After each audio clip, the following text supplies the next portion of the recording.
Today, I am ranking every superpower in Fortnite, from the very worst all the way to the greatest in history. At number 41, we have Crypto's Treat. And sorry, I know it's controversial, but I'm not wrong. It's a throwable dog biscuit that brings him down from the sky at supersonic speed. It's a cool idea, but this list is based on usefulness. We all love Crypto, but admit it, it's the old junk rift, maybe even worse. This thing is supposed to be a mythic, but struggles to even eliminate players. Number 40 takes us back to Fortnite's first superhero season, giving us Black Panther's Mythic. Now, this is the old one, which didn't have any claws and would activate kinetic armor, which is a slight damage reduction before unleashing it back at your enemies. It just was a little impractical. Another one you could find this season was Storm's Whirlwind Blast. If you ever used this, you'd know it was good for almost nothing except blocking a uni-beam. And that's why it earned its place at number 39. Then we have an anime collab, literally in the title, My Hero Academia, so it counts. We had the Ice Wall. It was decent at best and only really useful for zero build players to summon a barrier or like launch players off a cliff. It's kind of useless in most situations. Chapter 5 brought us a huge collab with TMNT. Whether you count them as superheroes or not, they are mutant turtles saving the city. All of their mythics had the same abilities, just with different animations, so they weren't exactly great. The best part was the dash for mobility and the attack. It was kind of mid.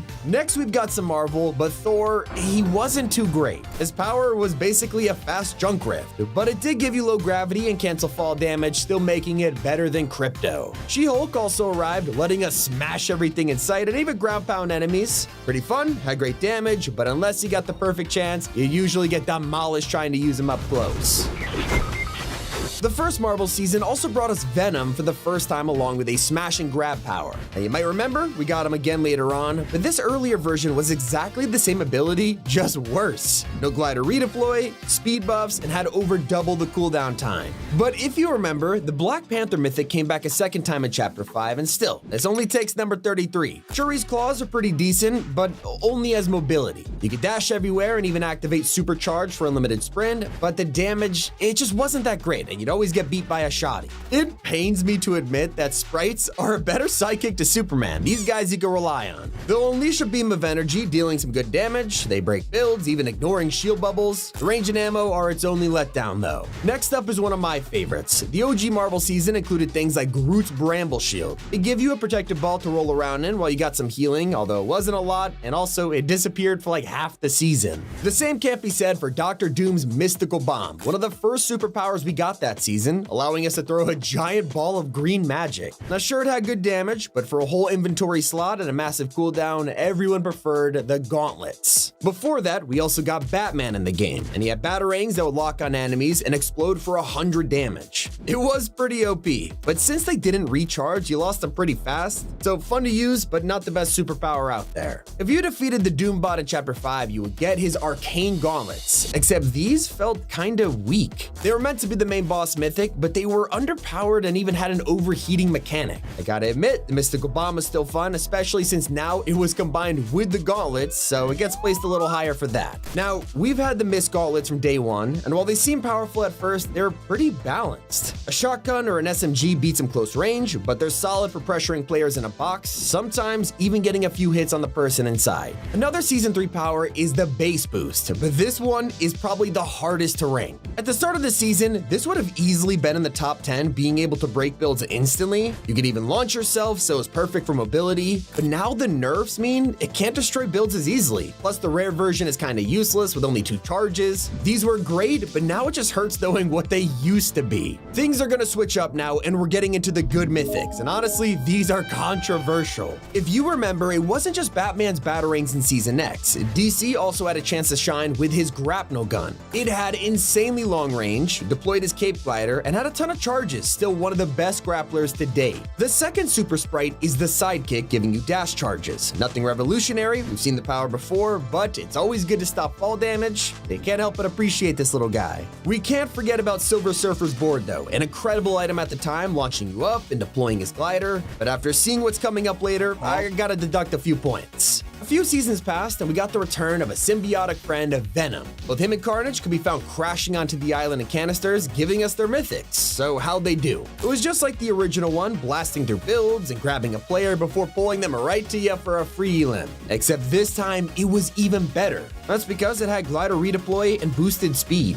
it is time we talk about Mistform, an item that literally transforms you into an invincible flock of ravens. It's perfect for escaping fights and getting the jump on enemies, but it's also insane for taking high ground.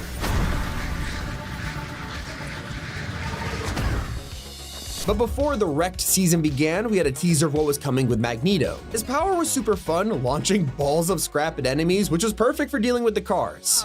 Magneto!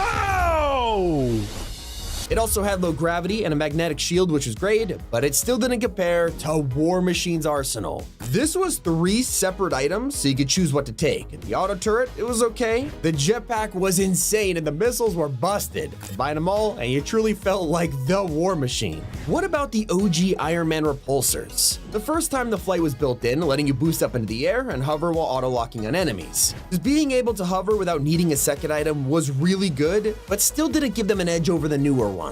Now don't worry, I haven't forgotten the other power from my hero, which was Deku's Smash. This thing was wild, literally insta-kill players. You just had to survive the charge up, making this one of the craziest we have ever had. Now we gotta move on to the superhero event that everyone remembers, Endgame. It was the perfect LTM, letting us play as heroes like Thor, and honestly his Stormbreaker was insane. With swings, a lightning throw, even an air leap just like the movies, this is the only time we ever got to use it. Just, that's not the case for Cap Shield. However, this time it was super OP for the mode. Obviously everything was buffed in the LTM, so I'm not putting it higher than the other version, but this thing was truly nuts. Hawkeye's bow was another weapon that we never saw after the LTM ended. It was basically the boom bow and grapple bow combined together and then just dialed up to 11. Super satisfying to hit shots with, easily one of my personal favorites. What about the OG Doom Gauntlets? These things were 10 times better than what we got in Chapter 5, with infinite ammo, no cooldown, and an arcane leap.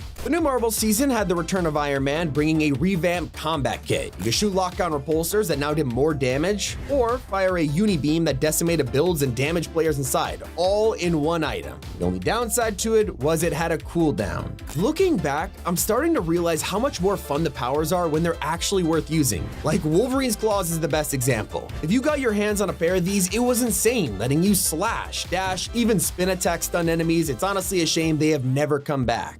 Now here are the top 10 greatest powers in all of Fortnite, and please don't cancel me, this is just my opinion. The most anticipated item of this chapter was Superman's Mythic, but how good is it actually? Well, flying in the sky definitely checks the box. For certain, you feel like the Man of Steel. Laser beams for eyes is always pretty strong, not insanely OP, but still really good. And then we have the Super Punch, which is also just excellent. But why isn't Superman the best mythic in the game? For starters, it only lasts 4 minutes, and that's probably the biggest downside right now. I also dislike that only one player could use it, which does make sense considering how good it is, but still kind of annoying. Finally, it's not 100% chance to spawn. It's still really good, but does it deserve the crown? I don't think so. Earlier, I kind of trashed the Mistform, but combine it with the gauntlets and they'll merge into the Ascended Mist. Now it's legendary, it takes up 2 slots, so you don't have to switch between them, but this also has 100 more energy, longer flight time, and does way more damage. This is probably one of the best new items of the season, but it's still not as crazy as Light Rider's Surf Cube. This thing was just released and it's so fun to use, but not just another glider redeploy reskin, it is next level mobility.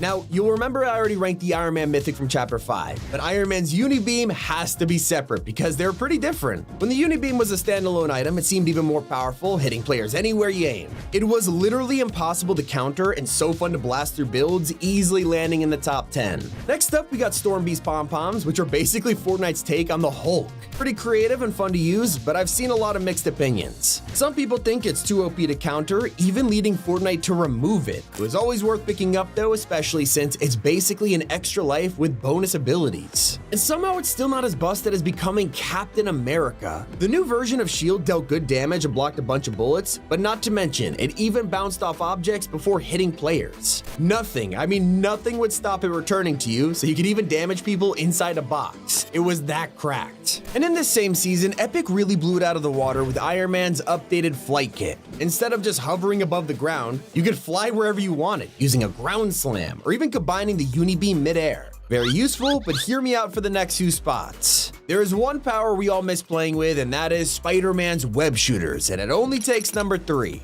You can find them all over the island and swing anywhere with a ton of charges. They even have better animations and mechanics than Marvel's own Avengers game. At number 2 is Doom's Ultra Armor. It was the first time in a while we'd had a power that felt like Thanos, and this time Epic made it 100 times rare. You had to survive until the Loot Island spawned, be lucky enough to find the Doom version, which only had a 5% chance, and then successfully capture it without dying to another player. Let me tell you, the reward was worth it.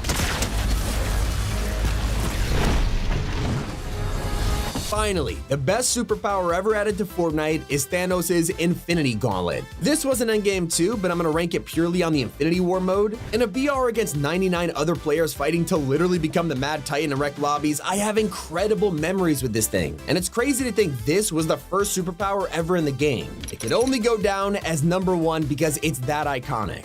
Now, this was a really hard video to rank, so let me know what you would change on your list. It's been Tommy, and keep it here on Top 5 Gaming.